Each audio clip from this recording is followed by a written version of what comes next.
নমস্কার। বলছি, খবরটা শুনেছেন তো? হুম। আমাদের দেশের রাজনীতিতে কত অলৌকিক কাণ্ডই না ঘটে যায়, কিন্তু মহারাষ্ট্র সরকার এবার যা আবিষ্কার করেছে তা শুনলে বিজ্ঞান ল্যাবরেটরি বন্ধ করে হিমালয়ে চলে যাবে। মহারাষ্ট্র সরকারের একটা দারুণ স্কিম আছে, জানেন তো? মাঝি লড়কি বাহিন যোজনা। বাংলায় যার তর্জমা করলে দাঁড়ায় আমার প্রিয় বোন প্রকল্প।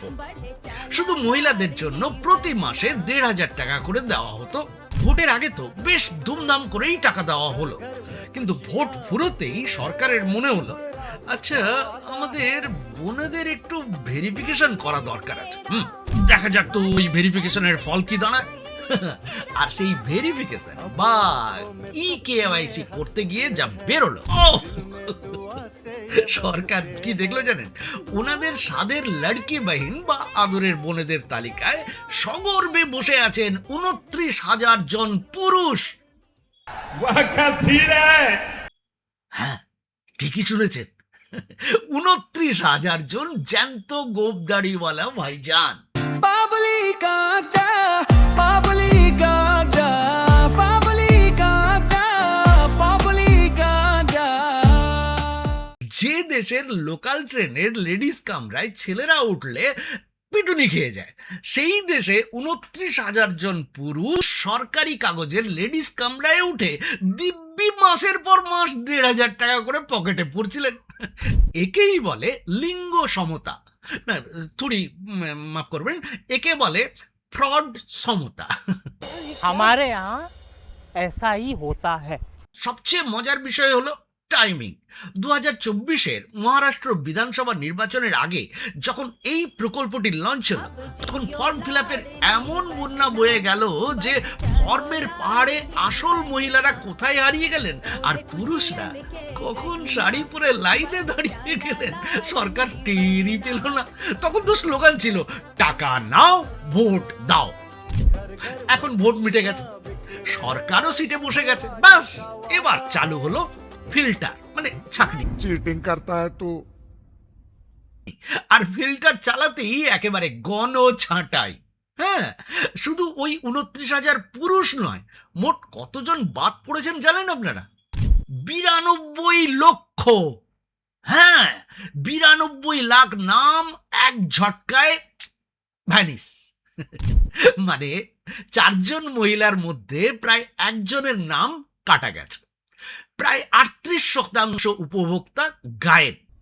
चीटिंग चीटिंग चीटिंग करता है तू। বিরোধী দলগুলো এখন চিৎকার করছে, এ তো বেইমানি। হ্যাঁ, ভোটের আগে টাকা দিয়ে ভোট কিনলে আর ভোট মিটতেই ৯২ লাখ বোনকে পর করে দিলে। আর সরকার পক্ষ তখন খুব ভদ্র সেজে বলছে, আরে না না, আমরা বোনেদের মোটেও তাড়াইনি, উনারা কেওয়াইসি করেননি। আচ্ছা ভাই, ৬২ লাখ মহিলা নাকি কেওয়াইসি করতে পারেননি বা করেননি। গ্রামীণ ভারতের ডিজিটাল ইন্ডিয়ার কি চমৎকার রূপ। হ্যাঁ, ভাবুন, যে মহিলারা ইন্টারনেট আর আধার লিঙ্কের চক্করে ঘুরতে ঘুরতে ক্লান্ত, তাদের নাম কেটে দিয়ে সরকার এখন বাঁচিয়ে নিল কত টাকা জানেন?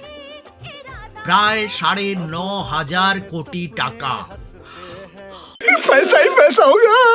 এই সময় ক্যাগ আবার পেছন থেকে এসে খোঁচা দিয়ে বলছে, ভোটের বছরে তো তোমরা ৩,৫০০ কোটি টাকা অতিরিক্ত খরচ করে ফেলেছিলে আর ব্যাংকে ফেলে রেখেছিলে ১৫,০০০ কোটি টাকা। সরকার ভাবলো, ক্যাগের বকুনি খাওয়ার থেকে বোনেদের লিস্ট ছোট করে দেওয়াটা অনেক ভালো। আসুন এই ৯২ লাখের পোস্টমর্টেম রিপোর্টটা একটু দেখি। কারা এই লড়কি বাহিন সেজে বসেছিলেন? প্রথমেই তো আমাদের ওই ২৯,০০০ বীর পুরুষ, যারা হয়তো ভেবেছিলেন মনের ভেতর তো একটা নারী সত্তা আছেই, তাহলে প্রতি মাসে টাকাটা আমি ছাড়ি কেন।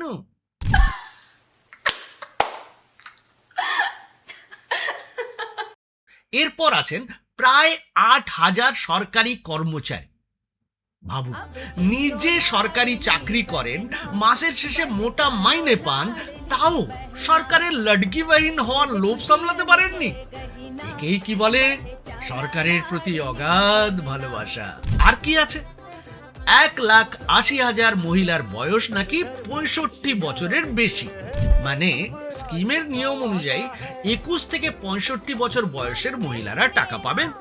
এবার যদি দাদি দিদিমারা যদি ভেবে থাকেন টাকার লোভে বয়সটাকে একটু কমিয়ে দিয়ে যদি মাস গেলে ওই 1,500 টাকাটা আমরা নিয়ে নিই, তাতে অসুবিধাটা কোথায়? সরকার বলছে বুড়ি বোনেদের আমরা টাকা দেব না, আমাদের বুড়ি বোনেদের সঙ্গে কোনো সম্পর্ক নেই, ওনারা বাদ।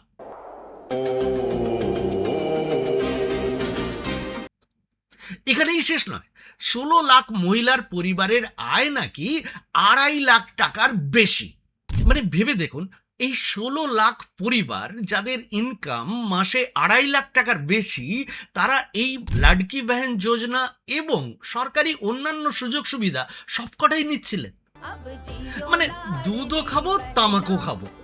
সবচেয়ে বড় কথা এই যে 92 লাখ মানুষ যারা অযোগ্য প্রমাণিত হলেন, তারা কিন্তু অলরেডি গড়ে 10 মাস ধরে সরকারের টাকা তুলে নিয়েছে। হিসাব করে দেখা গেছে প্রায় 14,000 কোটি টাকা অলরেডি এই অযোগ্যদের অ্যাকাউন্টে চলে গেছে।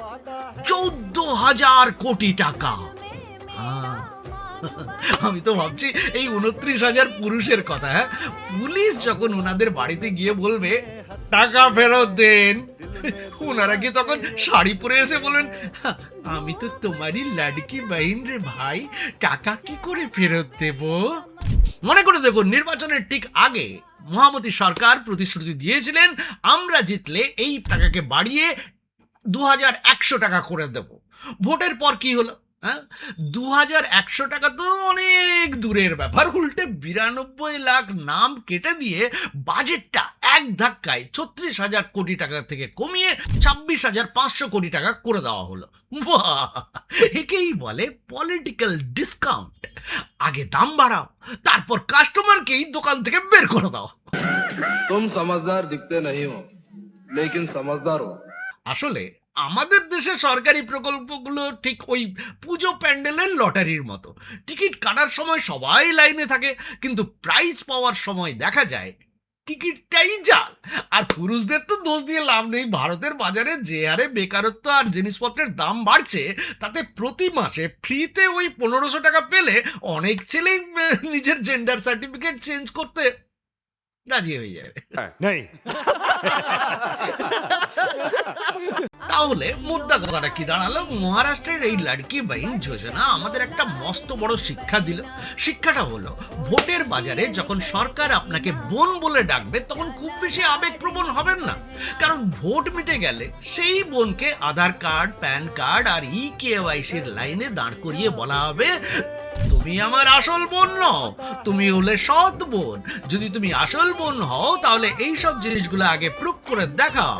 আর ওই 29,000 ভাইজানদের, মানে ভাই সাহেবদের বলছি, পরের বার যখন কোনো মহিলা স্কিমে ফর্ম ফিল আপ করবেন, দয়া করে গোপটাকে অন্তত সেভ করে যাবেন, নয়তো ডিজিটাল ইন্ডিয়ার KYC কিন্তু আপনাদের ভাইজান রূপটা ধরে ফেলবে। হ্যাঁ, गजब बेइज्जती है।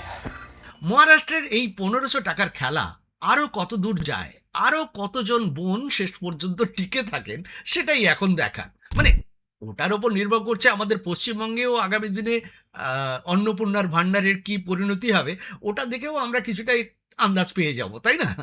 আপনারা কি ভাবছেন, এই 29,000 পুরুষ যারা মহিলা সেজে লাডকি বাহিন যোজনার 1,500 টাকা করে নিচ্ছিলেন, ওনাদের অভিনব অভিনয়ের জন্য ওনাদেরকে কি পুরস্কৃত করা উচিত?